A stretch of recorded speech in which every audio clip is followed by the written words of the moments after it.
యెహోవా సేవకుడైన మోషే మృతి నొందిన తరువాత యెహోవా నూను కుమారుడును మోషే పరిచారకుడునైన యెహోషువకు ఇలాగ సెలవిచ్చాను. నా సేవకుడైన మోషే మృతి నొంది కాబట్టి నీవు లేచి నీవును ఈ జనులందరూను ఈ యొర్దాను నది దాటి నేను ఇశ్రాయేలీయులకు ఇచ్చిన దేశమునకు వెళ్ళుడి.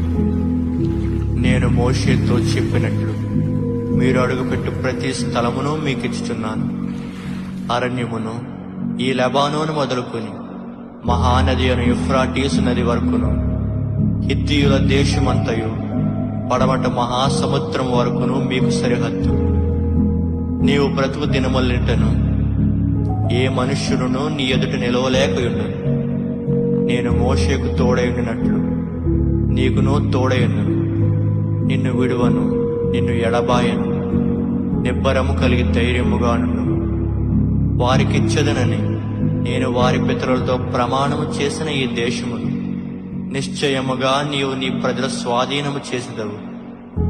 నీవు నడుచు ప్రతి మార్గమున చక్కగా ప్రవర్తించినట్లు నీవు దాని నుండి కుడికి గాని ఎడమకు గాని తొలగకూడదు.